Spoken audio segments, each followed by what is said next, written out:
In the early 1960s, the world was locked in the grip of the Cold War, a tense ideological and military standoff between the United States and the Soviet Union. Nuclear arms races, espionage, and ideological battles defined this era, with both superpowers building arsenals capable of catastrophic destruction.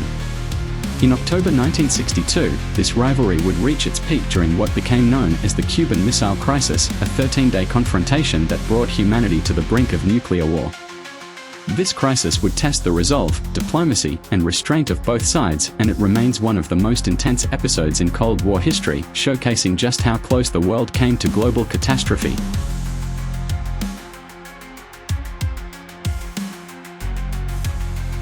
After Fidel Castro's 1959 revolution brought communism to Cuba, the US viewed the island as a threat just 90 miles off Florida's coast.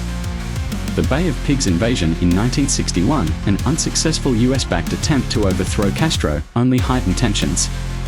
Cuba, feeling vulnerable, sought Soviet support, leading to the installation of Soviet nuclear missiles in Cuba, which would bring US cities within striking distance.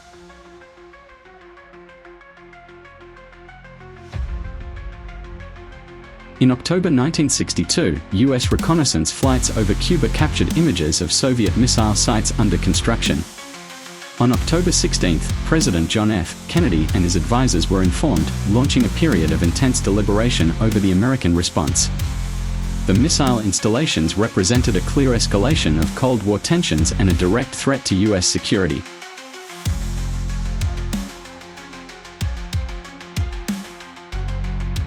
Kennedy's team considered several options, including diplomacy, a blockade, and a full-scale invasion of Cuba.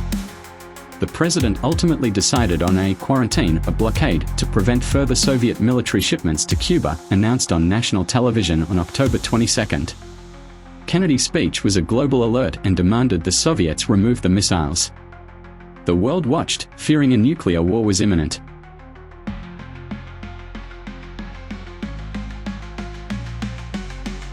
As Soviet ships approached the quarantine line, the two superpowers communicated through letters, and tension escalated.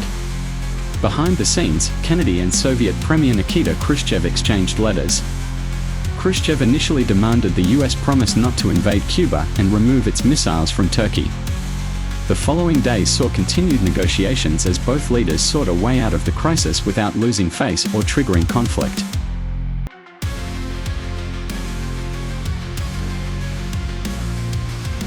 After 13 days, on October 28, 1962, Khrushchev announced he would remove the missiles from Cuba in exchange for a US promise not to invade the island.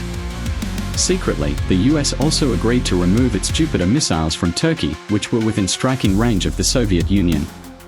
The public only learned about the non-invasion promise. The missile withdrawal from Turkey was kept confidential for years.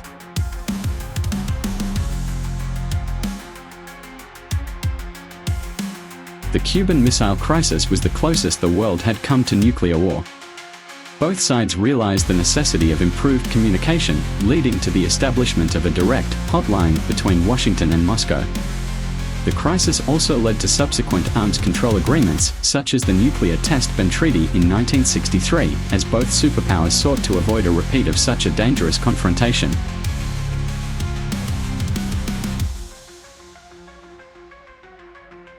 The Cuban Missile Crisis marked a pivotal moment in modern history, underscoring the fragile nature of peace in a nuclear age.